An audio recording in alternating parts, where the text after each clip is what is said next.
Hello everyone. आज की video में हम कक्षा 10 के विज्ञान विषय के मॉडल पेपर को सॉल्व करने जा रहे हैं, जो कि इस वर्ष उत्तराखंड बोर्ड द्वारा जारी किया गया है। तो आइए शुरू करते हैं प्रश्न पत्र को हल करना। जो पहला क्वेश्चन है, इसके प्रत्येक खंड में 4 विकल्प दिए गए हैं और सही विकल्प अपनी उत्तर पुस्तिका में आपको लिखना है। और इसमें 8 क्वेश्चन गिवन होंगे। पहले क्वेश्चन में प्रत्येक 1 मार्क्स का होगा। तो पहला जो क्वेश्चन है यह है, मेथेन में कार्बन परमाणुओं के सहसंयोजक आबंधों की संख्या कितनी होती है। क्योंकि जो मेथेन होता है CH4 होता है। अगर हम इसकी स्ट्रक्चर बनाएं C single bond H H H और H, तो 4 इसमें सहसंयोजक आबंध हैं, तो इसलिए इसका सही उत्तर होगा 4।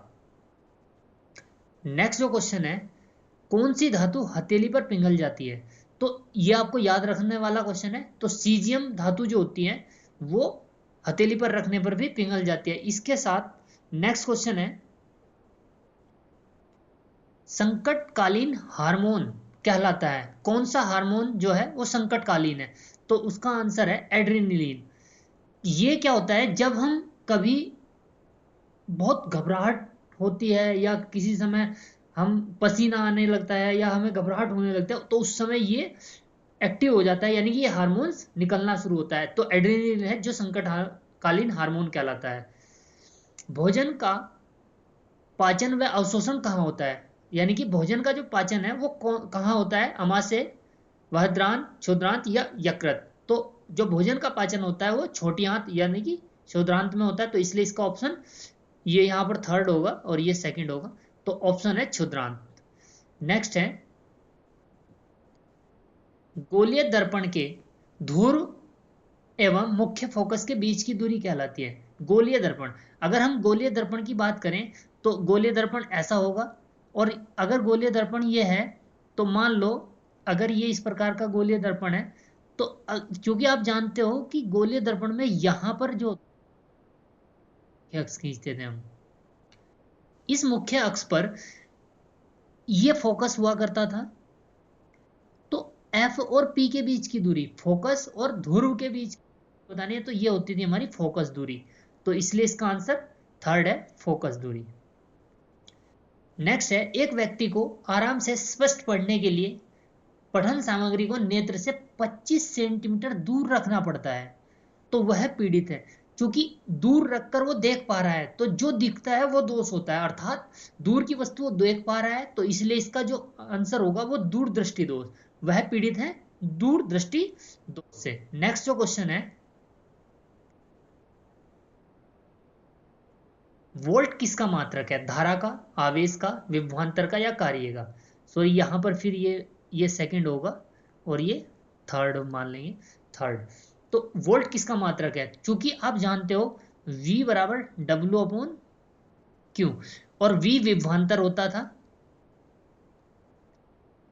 तो जो विभवांतर का मात्रक होता था वो जूल पर कुलाम या वोल्ट। तो जो वोल्ट है वो आपका विभवांतर का मात्रक है, तो इसका आंसर है विभवांतर। दिया गया चित्र परितंत्र के विभिन्न पोषी स्तरों को दर्शाता है। चित्र में कौन सा पोषी स्तर उत्पादकों को प्रदर्शित करता है। ये लेवल 1, लेवल 2, लेवल 3 या लेवल 4। इस चित्र में कौन उत्पादक, क्योंकि उत्पादक जो होते हैं लेवल 1 में होते हैं, तो इसलिए इसका आंसर जो होगा स्तर 1 होगा। यहां पर उत्पादक होते हैं, तो लेवल 1 में क्या होंगे, उत्पादक। और उपभोक्ता, ये प्रथम प्रथम उपभोक्ता, द्वितीय उपभोक्ता, तृतीय उपभोक्ता, तो इसलिए लेवल 1 में उत्पादक होते हैं। तो इसका सही आंसर है फर्स्ट, स्तर 1, लेवल 1। क्वेश्चन नंबर 2, पहले क्वेश्चन के 8 क्वेश्चन थे जो कि सब ऑब्जेक्टिव थे। तो अब क्वेश्चन नंबर 2 है, ये भी एक एक नंबर के हैं, लिखा है 1 मार्क्स। कोई विलियन नीला कर देता है, तो इस विलियन की प्रकृति कैसी होगी। क्योंकि वो नीले को लाल करता है, और हमने पढ़ा है जो नीले लिटमस को लाल कर देता है वो अम्लीय होता है, तो इसकी प्रकृति कैसी होगी, अम्लीय होगी। एक विलियन नीले लिटमस को लाल करता है, तो इसलिए यह विलियन अम्लीय होगा। और अम्ल का पीएच क्या होता है, 7। ये ऐसे ही बता दिया। नेक्स्ट क्वेश्चन है, पीतल के मुख्य अवयवों के नाम लिखिए। तो पीतल के जो मुख्य अवयव होते हैं वो तांबा और जस्ता होते हैं, तांबा और जस्ता। और ये जो तांबा होता है वो 60 से 85% और 15 से 40% तक जस्ता मिलाकर हम पीतल को बनाते हैं। तो ये एक एक्स्ट्रा बात है, उसमें तो केवल अवयवों के नाम पूछे थे तो आप तांबा और जस्ता लिख सकते थे। दो धातुओं के नाम बताइए जो प्रकृति में मुक्त अवस्था में पाई जाती हैं। जो प्रकृति में मुक्त अवस्था में पाई जाती हैं वो होती हैं सोना, चांदी। तो दो धातुएं जो प्रकृति में मुक्त अवस्था में पाई जाती हैं, सोना Au और प्लेटिनम। चांदी भी लिख सकते थे, प्लेटिनम लिखा है। नेक्स्ट है पांचवा, हमारे शरीर की सबसे बड़ी अंतःस्रावी ग्रंथि का नाम क्या है? तो सबसे बड़ी जो अंतःस्रावी ग्रंथि होती है वो होती है हमारी थायराइड ग्रंथि। तो या आउटू भी बोलते हैं इसे। मानव शरीर की सबसे बड़ी अंतःस्रावी ग्रंथि है थायराइड। नेक्स्ट क्वेश्चन है, उस दर्पण का नाम बताइए जो बिंब का सीधा व आवर्धित प्रतिबिंब बना सके। सीधा और आवर्धित प्रतिबिंब, सीधा और आवर्धित। तो सीधा और बड़ा प्रतिबिंब जो बनता था वो अवतल दर्पण में बनता था, अवतल दर्पण। तो इसका सही आंसर है अवतल दर्पण। नेक्स्ट है, एक इलेक्ट्रॉन पर कितना आवेश होता है? एक इलेक्ट्रॉन पर जो आवेश होता है वो होता है 1.6 into 10⁻⁻19, minus 1.6 into 10⁻⁻19 coulomb. Next question है, विद्युत धारा की माप किस यंत्र द्वारा दी जाती है? तो विद्युत धारा का जो मापने का यंत्र है वो अमीटर है। तो इसे भी आप सिंगल वन वर्ड का क्वेश्चन है तो अमीटर। तो विद्युत धारा का माप अमीटर द्वारा की जाती है। रेफ्रिजरेटर में प्रयुक्त किए जाने वाले कृत्रिम संश्लेषित रसायन का नाम। इसमें जो कृत्रिम रसायन है वो है आपका CFC यानी कि क्लोरोफ्लोरोकार्बन। CFC chlorofluorocarbon. कभी कभी इसका नाम भी पूछ लेता है, CFC का पूरा नाम क्लोरोफ्लोरोकार्बन। निम्नलिखित की इलेक्ट्रॉन बिंदु संरचना क्या होगी? देखो पहला उसने कहा है H2S और N2। तो पहले N2 की बना लेते हैं। चूंकि आप जानते हो जो N2 के बाह्यतम कोश में जो इलेक्ट्रॉन होते हैं वो होते हैं आपके 5। तो N और N के बाह्यतम कोश में 5 इलेक्ट्रॉन होते हैं। तो एक यहां बना लेते हैं, 2, 3, 4, 5। ऐसे ही 1, 2, 3, 4 और 5। तो इनमें जो बॉन्ड हो जाएगा वो यहां पर ये बॉन्ड बनाएगा, इसकी इलेक्ट्रॉन बिंदु संरचना ये बनेगी। या इसे कई बार ऐसे भी लिख देते हैं N, यहां पर 3 बॉन्ड, यहां पर ये इलेक्ट्रॉन और ये N, और एक एक यहां बना देते हैं ये इस तरीके से। तो ये तीन का बॉन्ड बनाएगा यानी कि ट्रिपल बॉन्ड बनाएगा। तो ये इसकी इलेक्ट्रॉन बिंदु संरचना है। ऐसे H2S की बनानी है, क्योंकि H में बाह्यतम कोश में एक इलेक्ट्रॉन होता है, पहले H, S और H। तो H के बाह्यतम कोश में एक इलेक्ट्रॉन होता है, एक इलेक्ट्रॉन बना लेते हैं। और S के बाह्यतम कोश में जो इलेक्ट्रॉन होते हैं 6। तो 1, 2, 3, 4, 5 और 6। तो यहां पर एक बॉन्ड या इसके साथ बना लेगा और ठीक एक बॉन्ड ये यहां पर बना लेगा। तो इस प्रकार ये इसकी इलेक्ट्रॉन बिंदु संरचना है। तो नेक्स्ट क्वेश्चन की ओर चलते हैं। उभयधर्मी ऑक्साइड क्या होते हैं? उभयधर्मी ऑक्साइड के दो उदाहरण। उभयधर्मी ऑक्साइड वे ऑक्साइड जो अम्लीय और क्षारीय दोनों प्रकृति रखते हैं वो उभयधर्मी ऑक्साइड कहलाते हैं। और जो उभयधर्मी ऑक्साइड के एग्जाम्पल है वो Al2O3 एंड ZnO है, जिंक ऑक्साइड और एल्यूमिनियम ऑक्साइड। तो जो धातु ऑक्साइड अम्लीय और क्षारीय दोनों प्रकार के व्यवहार प्रकट करते हैं वह उभयधर्मी ऑक्साइड कहते हैं। और एल्यूमिनियम ऑक्साइड यानी कि Al2O3 और जिंक ऑक्साइड ZnO, ये इसके दो उदाहरण हैं। नेक्स्ट क्वेश्चन है, भर्जन तथा निस्तापन को उदाहरण सहित लिखिए। देखो भर्जन और निस्तापन कब किया जाता है, कैसे किया जाता है, तो उसके लिए 3 एग्जाम्पल हमने दिए हैं। तो भर्जन जो है वो सल्फाइड अयस्कों के लिए किया जाता है, और जब निस्तापन जो किया जाता है वो कार्बोनेट और हाइड्रेटेड अयस्कों के लिए किया जाता है। भर्जन में अयस्क को वायु की उपस्थिति में गर्म किया जाता है और इसमें SO2 गैस निकलती है, जबकि निस्तापन में ये वायु की अनुपस्थिति में किया जाता है और कार्बन डाइऑक्साइड गैस निकलती है। इसका एक example PbS + 3O2 = 2 PbO 2 SO2 sulphur dioxide gas है, और यहाँ पर ZnCO3 का ZnO + CO2, यहाँ कार्बन डाइऑक्साइड। तो ये भर्जन और विस्थापन के उदाहरण सहित अंतर थे। 13 क्वेश्चन है जो कि 2 मार्क्स का है। स्वपोषी तथा विषमपोषी में क्या अंतर है? देखो, स्वपोषी जो अपना भोजन बनाते हैं और विषमपोषी जो अपना भोजन के लिए पौधों पर या स्वपोषी पर निर्भर रहते हैं, वो विषमपोषी कहलाते हैं। इनका प्रत्येक का उदाहरण। स्वपोषी तथा विषमपोषी में क्या अंतर? अंतर। कुछ जीव सरल पदार्थों से अपना भोजन स्वयं बनाते हैं, उन्हें स्वपोषी कहा जाता है, जैसे पौधे। और वे जीव जो भोजन के लिए पौधों या स्वपोषियों पर निर्भर रहते हैं, उन्हें विषमपोषी कहा जाता है, जैसे मानव या जानवर भी हैं कुछ।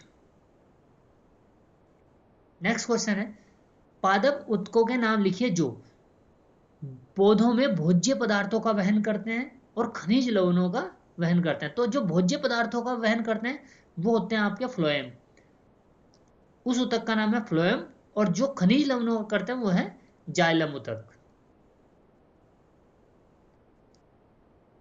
लेंस की क्षमता का सूत्र और मात्रक लिए। देखो, लेंस की जो क्षमता है उसे हम P से लिखते हैं, और P = 1/f होता है, और इसका मात्रक डायोप्टर होता है। तो लेंस की जो क्षमता है, प्रकाश किरण को मोड़ने की क्षमता को हम लेंस की क्षमता कहते हैं। और इस लेंस की क्षमता का जो फॉर्मूला है, केवल सूत्र लिखने के कहा था, ये P = 1/f मीटर में। और अगर आप f को सेंटीमीटर में, तो 100/f सेंटीमीटर में, और इसका मात्रक होता है डायोप्टर। तो ये आप याद रखें, केवल उसने कहा था सूत्र लिखना है और डायोप्टर। तो सूत्र चाहे तो आप ये लिखें चाहे ये लिखें, और डायोप्टर इसका मात्रक है। एक अवतल दर्पण की फोकस दूरी 25 सेंटीमीटर है। चूंकि अवतल दर्पण की फोकस दूरी है तो f बराबर कितना है? -25 सेंटीमीटर। क्योंकि अवतल दर्पण है और कहा है क्षमता ज्ञात कीजिए, तो P बराबर, क्योंकि सेंटीमीटर में गिवन है, तो लेंस दर्पण की क्षमता P = 1/f। f क्या हमें लिखेंगे आप? सेंटीमीटर में। तो इसे सोल्व करेंगे तो P = f सेंटीमीटर में, तो 100/f कर सकते हैं। तो 100/-25, तो यहां से P बराबर जो आएगा, P = 25 का 100 माइनस के 4 डायोप्टर। ये इतना ही सॉल्यूशन था। तो इस प्रकार से सॉल्व कर सकते हैं। नेक्स्ट है,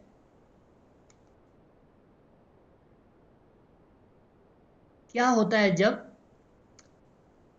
विरंजक चूर्ण तनु हाइड्रोक्लोरिक अम्ल से क्रिया करता है? केवल आपको रासायनिक समीकरण लिखनी है।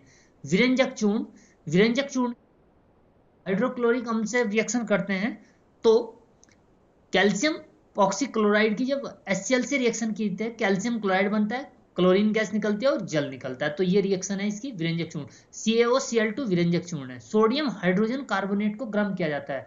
सोडियम हाइड्रोजन कार्बोनेट को जब गर्म किया जाता है, सोडियम हाइड्रोजन कार्बोनेट है NaHCO3। तो सोडियम हाइड्रोजन कार्बोनेट को गर्म करने पर सोडियम कार्बोनेट बनता है, कार्बन डाइऑक्साइड प्लस जल निकलते हैं। ऐसे ही एथेनॉल को सांद्र सल्फ्यूरिक अम्ल के साथ 443 डिग्री केल्विन पर गर्म किया जाता है, तो एथेनॉल CH2H5 होता है, यानी कि CH3CH2OH एथेनॉल का सूत्र है। अगर इसे हम गर्म करते हैं H2SO4 की उपस्थिति में 443 केल्विन पर, तो एथीन बनता है। ये एथीन है, एथीन, और जल बनता है। तो केवल आपको रिएक्शन लिखनी थी, तो इन रिएक्शनों को आप देख सकते हैं।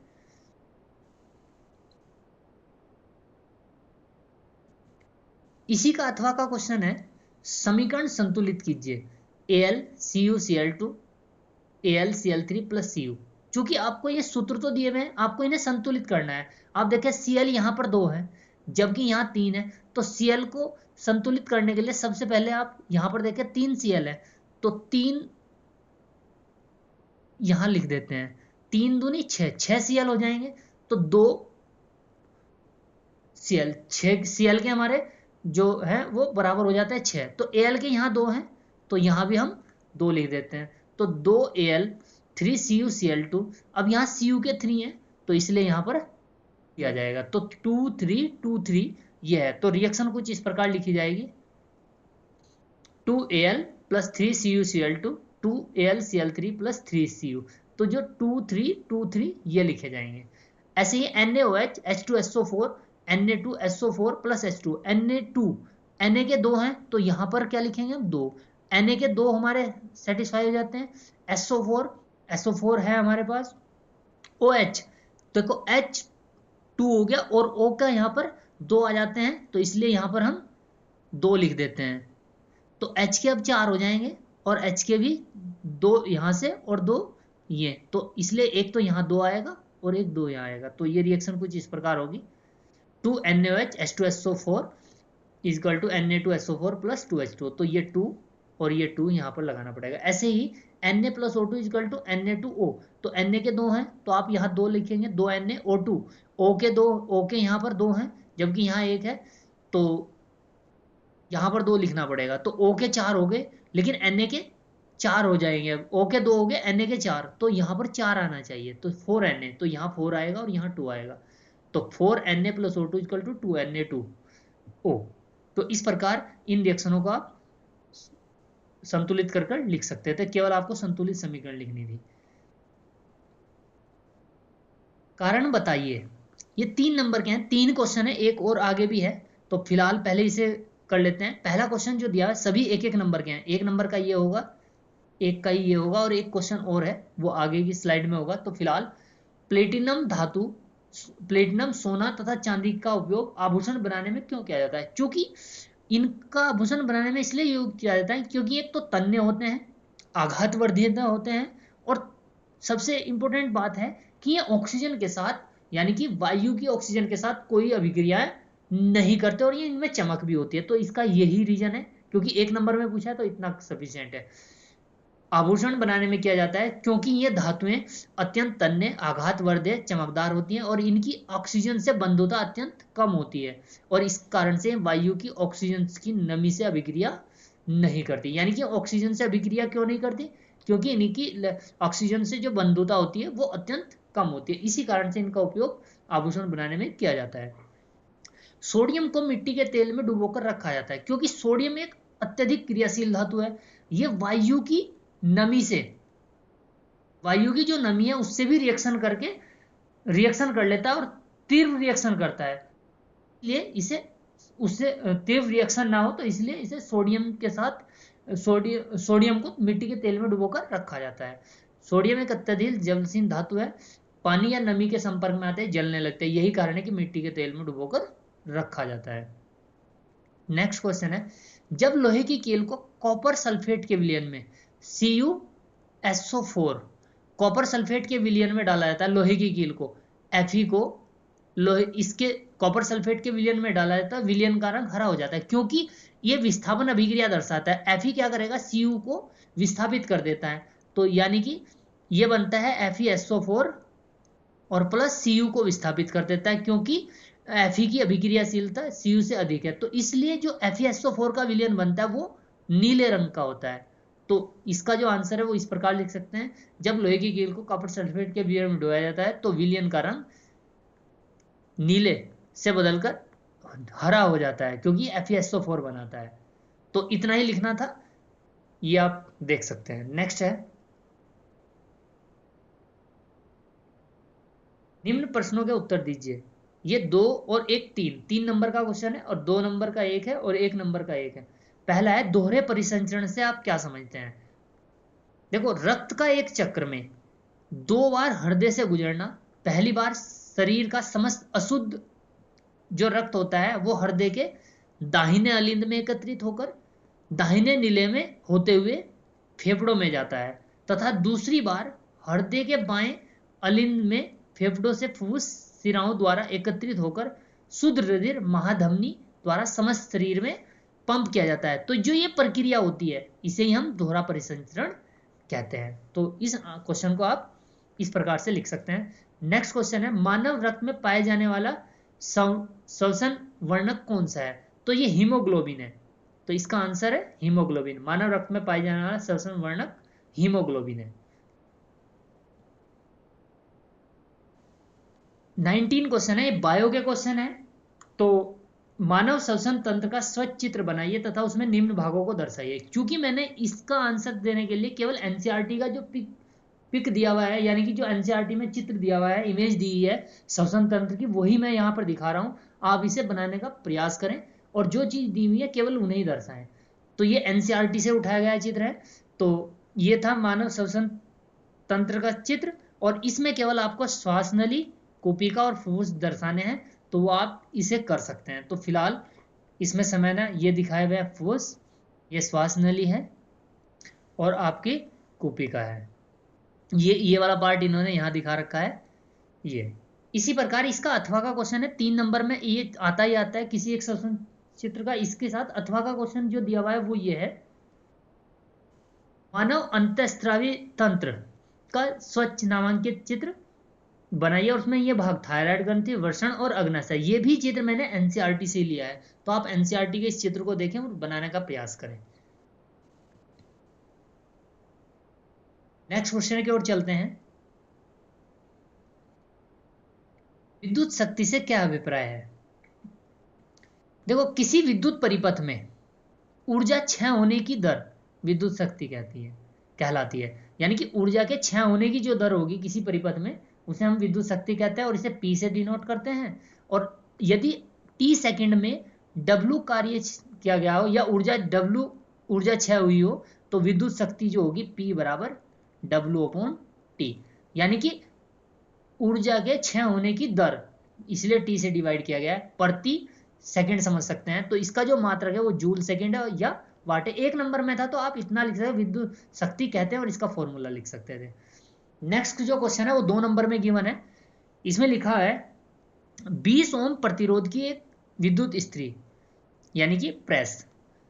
यहां है 20 ओम, आर दिया हुआ है 20 ओम प्रतिरोध है, विद्युत धारा लेती है 5 एम्पियर की। तो I बराबर जो है वो 5 एम्पियर है 30 सेकेंड तक। यानी कि जो T दिया है आपको वो 30 सेकेंड दिया है।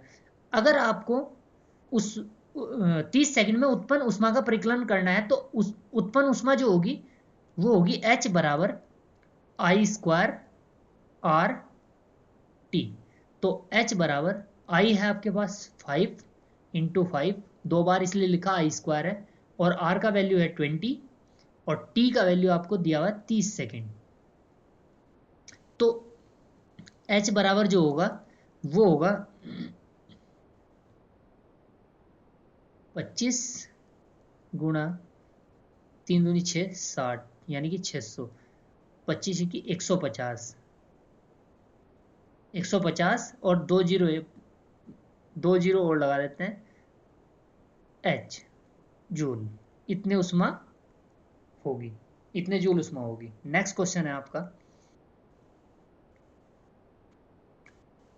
21, निम्नांकित परिपथ में ज्ञात कीजिए परिपथ का कुल प्रतिरोध, परिपथ में प्रवाहित कुल धारा। इस परिपथ में आपको कुल प्रतिरोध निकालना है। देखो, सबसे पहले हम इन प्रतिरोधों का वैल्यू लिख लेते हैं। पहला जो सॉल्यूशन, R1 आपको दिया है 5 ओम, R2 15 ओम और R3 भी लिख लेते हैं। R3 दिया हुआ है 30 ओम। ये तीनों दिए हैं, कुल प्रतिरोध निकालना है। अगर ये R2 और R3 को देखें तो ये हमारे समांतर क्रम में है, क्योंकि इनमें धाराएं अलग अलग जा रही हैं। तो ये समांतर क्रम है। तो R2 व R3 समांतर क्रम में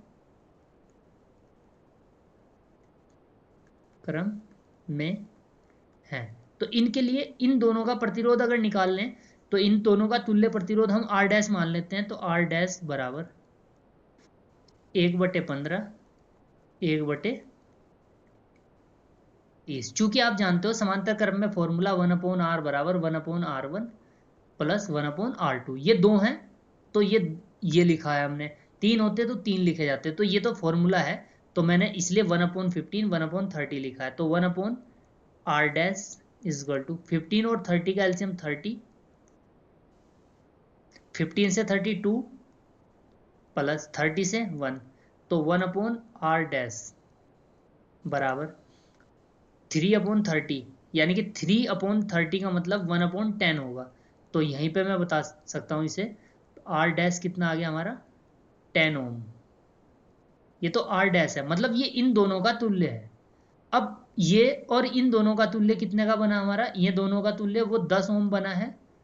तो 5 और 10 ये दोनों श्रेणी क्रम में होंगे, तब परिपथ का तुल्य प्रतिरोध यानी कि कुल प्रतिरोध बराबर R1 प्लस इन दोनों का जो था आर डैश था, आर डैश। तो R बराबर R1 है आपका 5 और ये है 10, तो फाइनली R जो हो जाएगा वो 15 ओम हो जाएगा। ये फर्स्ट पार्ट था। और सेकंड पार्ट जो पूछा है, उन्होंने कहा है परिपथ की कुल धारा। तो I बराबर, चूंकि आप ओम के नियम से जानते हो V बराबर होता है IR, तो I बराबर V/R लिख सकते हैं। तो I बराबर V/R, और V आपके पास दिया हुआ है 30 वोल्ट, 30 वोल्ट की बैटरी है, और R आपने निकाला है 15, तो 15 से ये काटेंगे तो 2 एम्पियर। तो धारा कितनी है 2 एम्पियर है। तो इस प्रकार इस क्वेश्चन को सॉल्व कर सकते हैं हम। नेक्स्ट क्वेश्चन की ओर चलते हैं। निम्नलिखित में से किन्हीं दो को संक्षेप में समझाइए। ये दो हैं, 3 दिए हुए हैं, लेकिन आपको 2 को बताना है। ये 1.5 नंबर के हैं, यानी कि 1.5 1.5 के। तो किन्हीं दो को, लेकिन मैं तीनों के आंसर बता दूंगा। प्रत्यावर्ती धारा और दिश धारा में अंतर।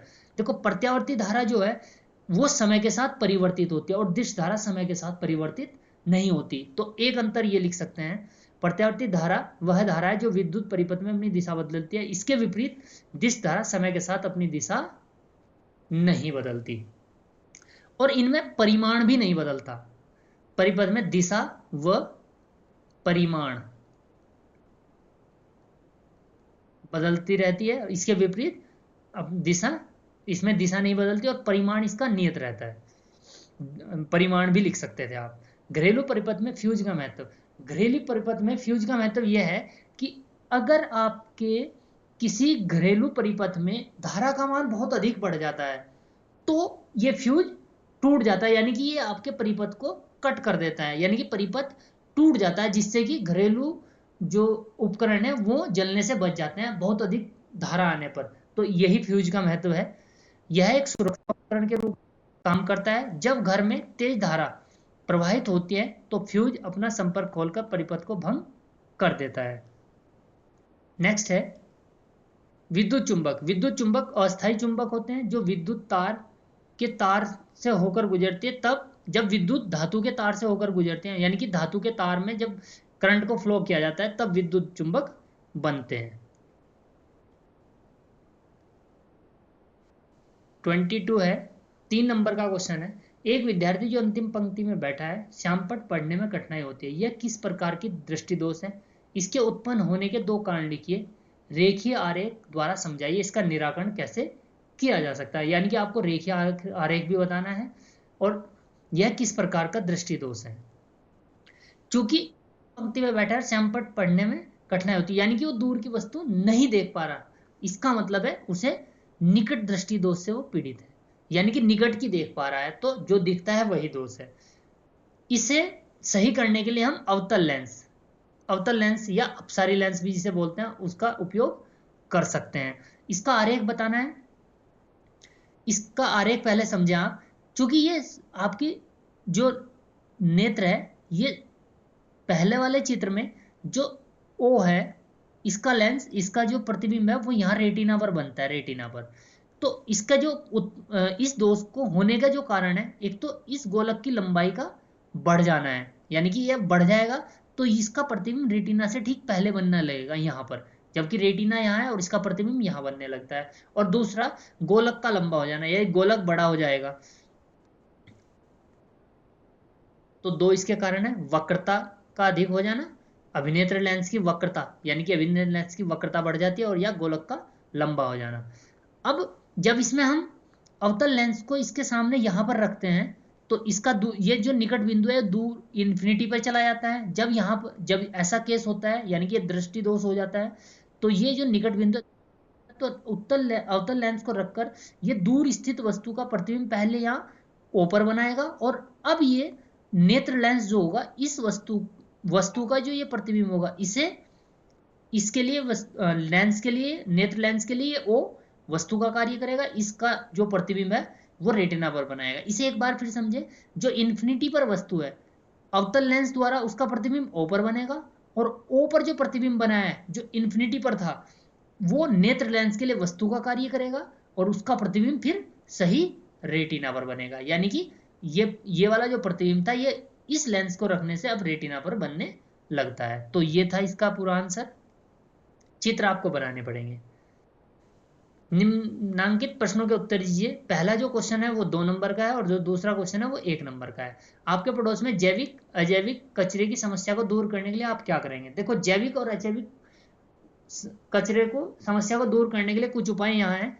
जैविक और अजैविक कचरे के अपशिष्ट पदार्थों को अलग अलग समाप्त करना चाहिए।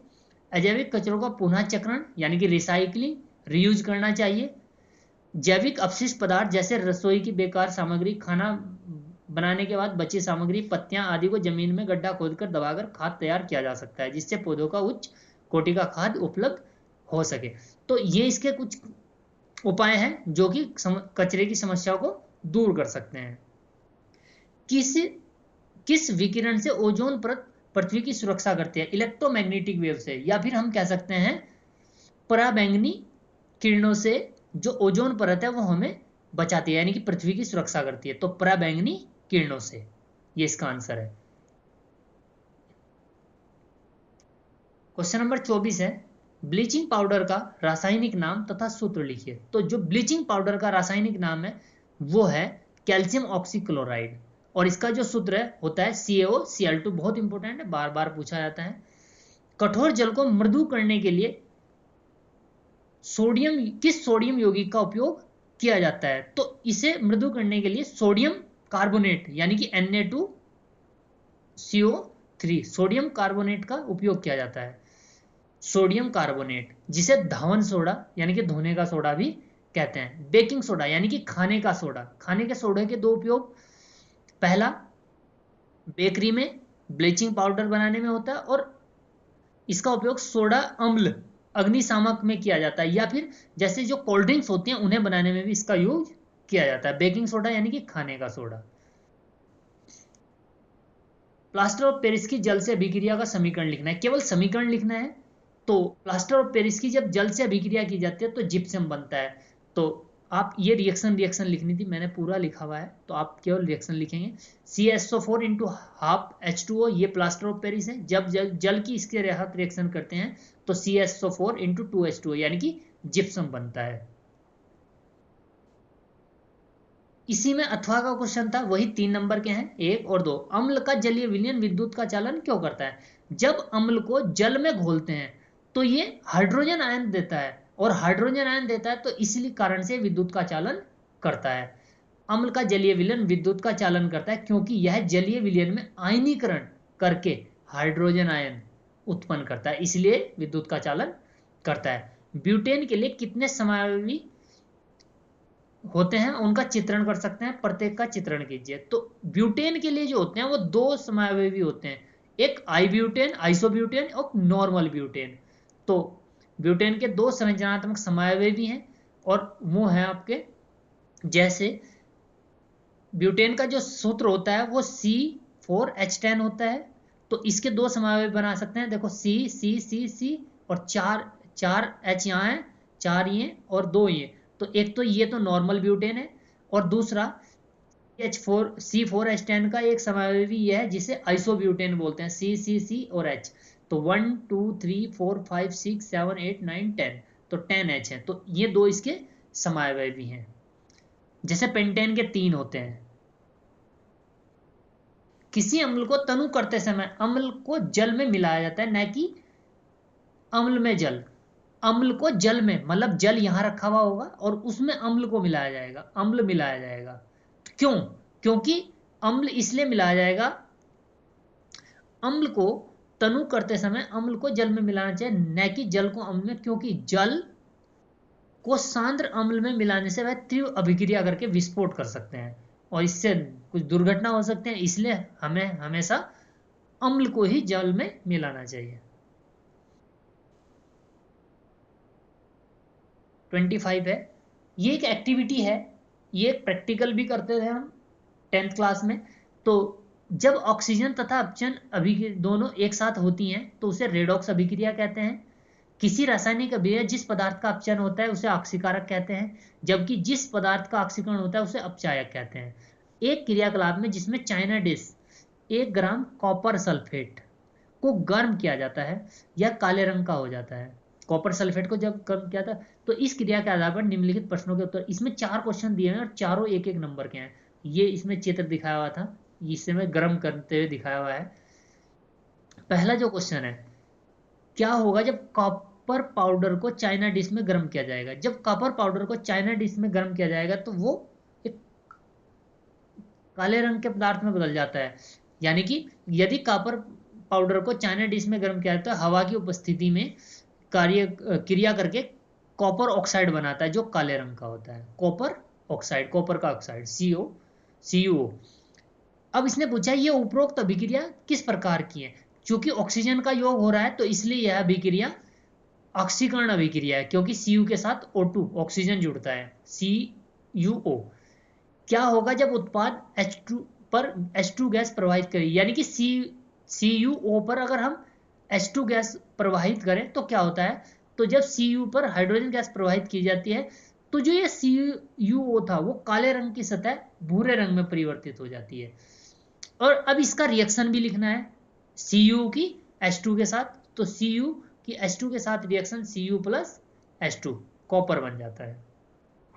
तो इस प्रकार इसका प्रत्येक एक एक नंबर का था। इस बार के एग्जाम में एक्टिविटी बेस्ड क्वेश्चन एक जरूर आएगा, वो भी 4 नंबर का। 26 है, बायो का क्वेश्चन है और बायो के क्वेश्चन मैंने इसमें लिखे हुए हैं और आप इन्हें थोड़ा पढ़ें क्योंकि थ्योरेटिक हैं ज्यादातर। तो जब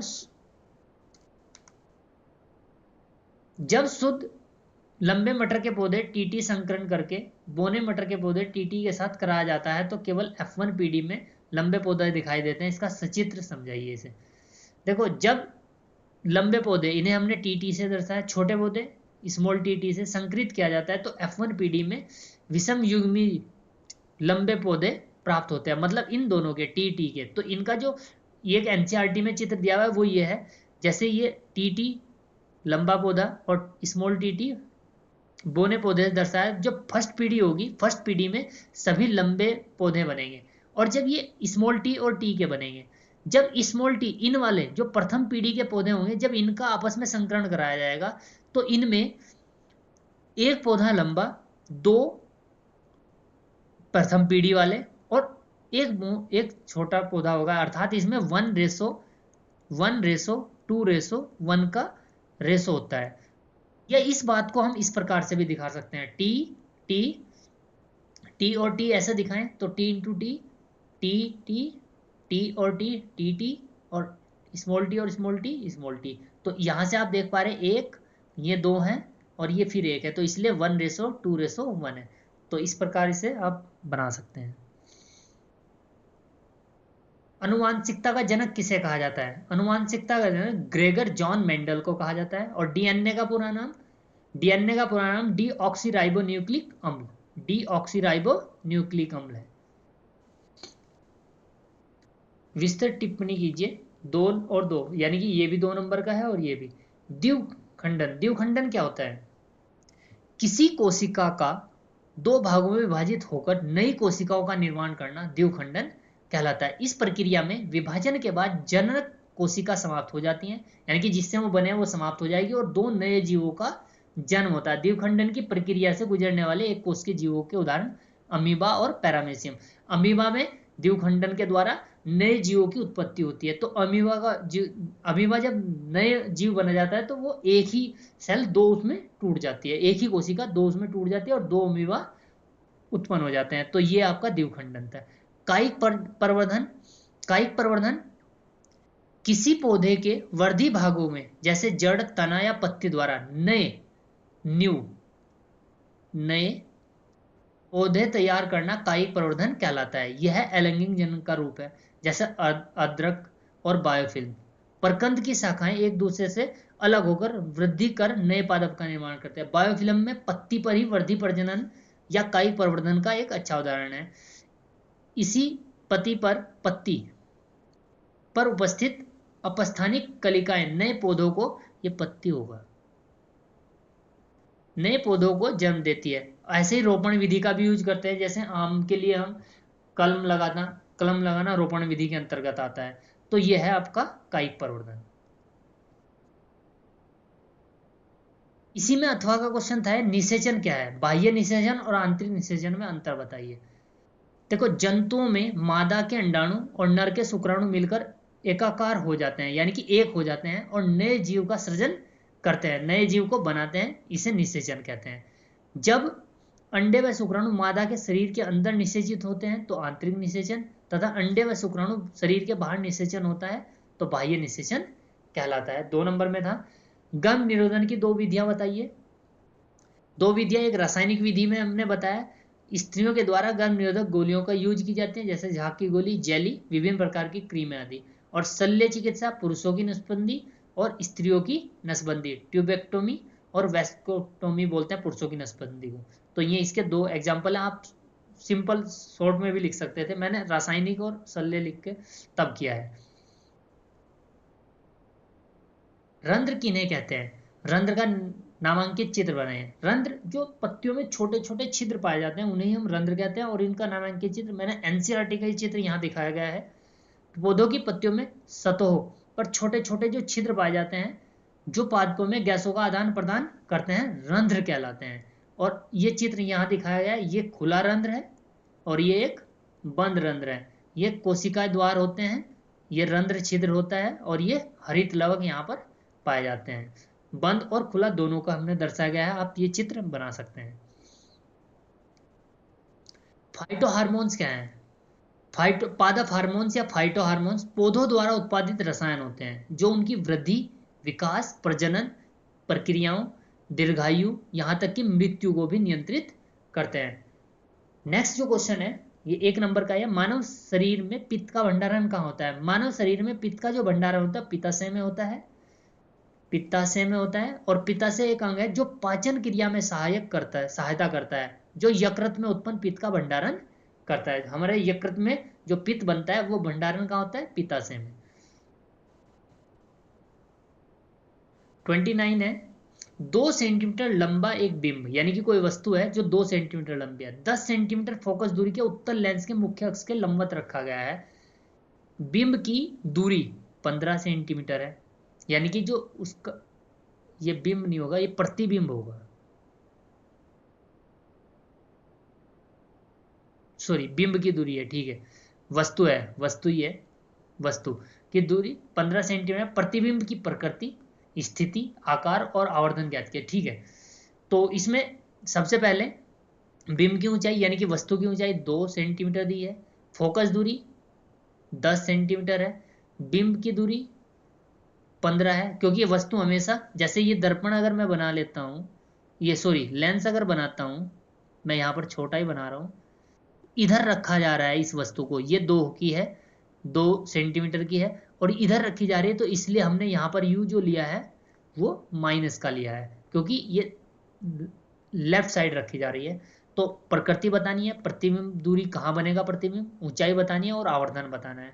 तो अगर इसे हम सॉल्व करें तो लेंस का जो, दर्पण का जो सूत्र होता था 1/f बराबर 1/v माइनस 1/u से 1/f, f आपको 10 दिया है, 1/v हमें निकालना है, माइनस 1/u, u माइनस के 15 तो इसलिए प्लस हो जाएगा 1/15। जब इसे सॉल्व करेंगे तो यहाँ पर सॉल्व कर देते हैं हम इसे, तो ये 1/v बराबर 1/10 माइनस 1/15, क्योंकि ये 1/15 उधर जाकर माइनस का हो जाएगा।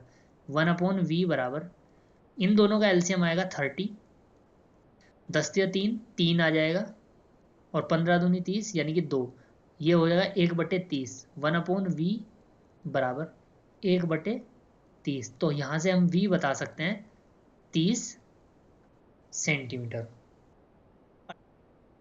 यहाँ v जो बन रहा है वो 30 सेंटीमीटर पर बन रहा है, अर्थात ये यहाँ पर प्लस का है, तो इसका मतलब जो है इधर कहीं ये जो दूरी थी ये -15 थी, इधर कहीं ये बन रहा है, और ये यहाँ पर इसका प्रतिबिंब बन रहा है 30 सेंटीमीटर का। यहाँ पर बनेगा, मान लो ये यहाँ से यहाँ है, केवल ये बताया गया है 30 सेंटीमीटर क्योंकि प्लस का आया है। और अभी हमें v निकल गया, प्रतिबिंब की ऊंचाई, तो h जो आवर्धन होता है m बराबर वो होता है h upon h dash upon h। h dash होता है हमारे h तो हमारे बिंब की है और प्रतिबिंब की ऊंचाई h डैश है।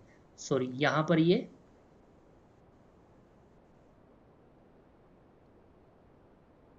h लिखेंगे हम बस।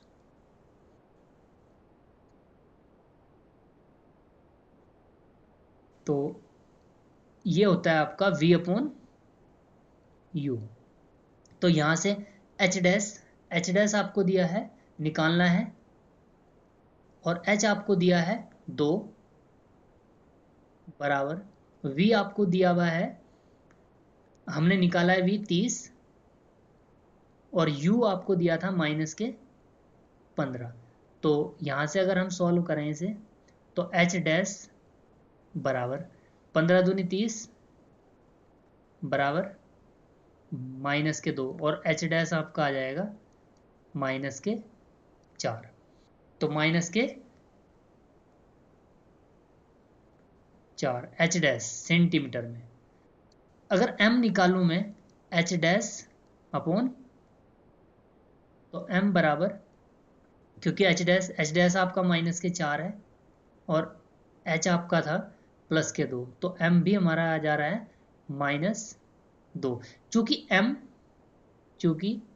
m नेगेटिव है, या फिर h को भी देख सकते थे, h भी नेगेटिव है, तो इसलिए जो प्रतिबिंब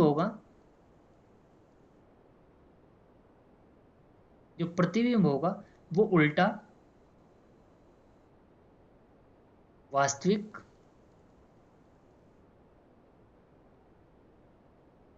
व उन्हीं ऊंचाई का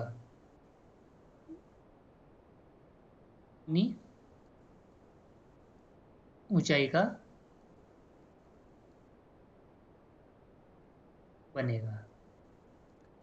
तो इस प्रकार इसे सॉल्व कर सकते हैं, अर्थात यहाँ पर ये दोगुना बनेगा, इससे यहाँ पर उल्टा बनेगा। और तो ये हम सब इस प्रकार इस क्वेश्चन को सॉल्व कर सकते हैं, तो आप इसे नोट कर लें।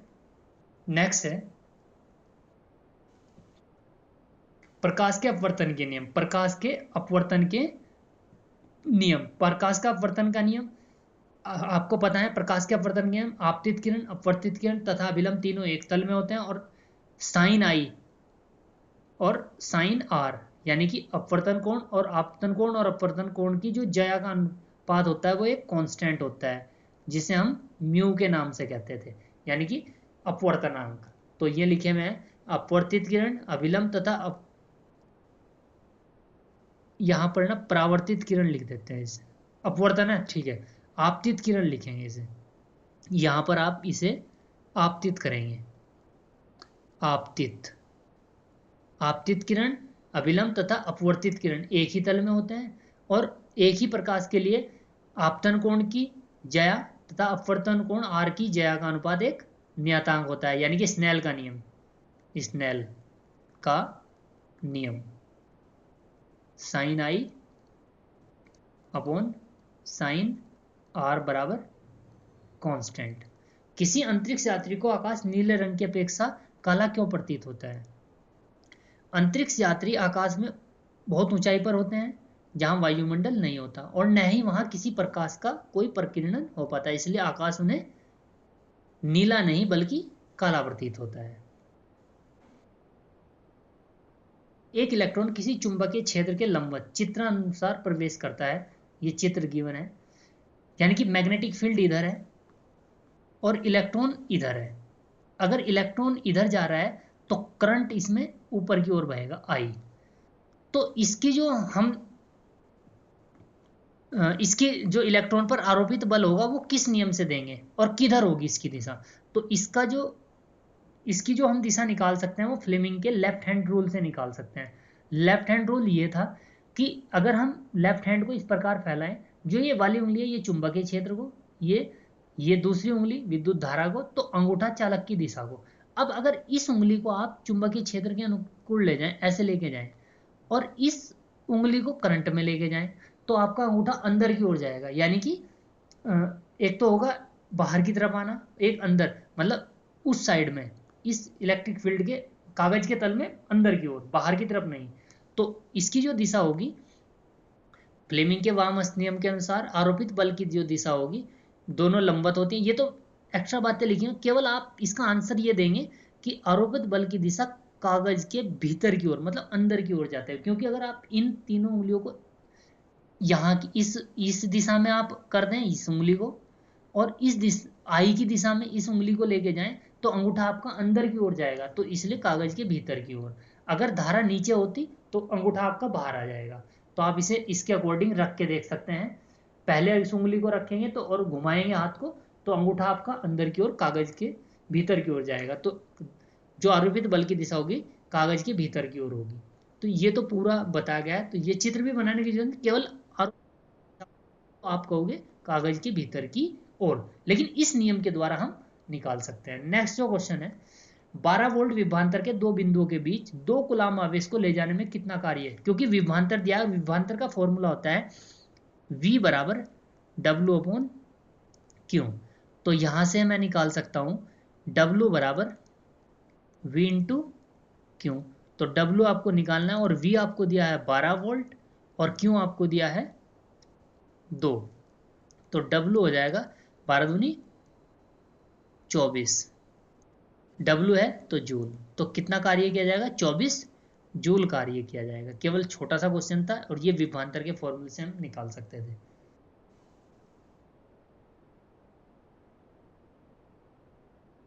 थर्ड क्वेश्चन था इसका एक ही नंबर का, लघुपथन के समय धारा का मान अचानक क्या परिवर्तन होता है। लघुपथन यानी कि शॉर्ट सर्किट। शॉर्ट सर्किट में क्या होता है कि धारा का मान बहुत अधिक बढ़ जाता है, क्योंकि प्रतिरोध बहुत कम हो जाता है। तो लघुपतन के समय परिपथ में धारा का मान बहुत अधिक बढ़ जाता है। लघुपतन के समय विद्युत में तार और उदासीन तार, यानी कि जब उदासीन यानी कि जब तार आपस में मिल जाते हैं, उदासीन तार और विद्युत में तार, तो परिपथ का प्रतिरोध शून्य हो जाता है और धारा का मान बहुत अधिक हो जाता है। तो आपको तो केवल ये लिखना है धारा का मान बहुत अधिक बढ़ जाता है, यहां तक लिख सकते थे। धन्यवाद।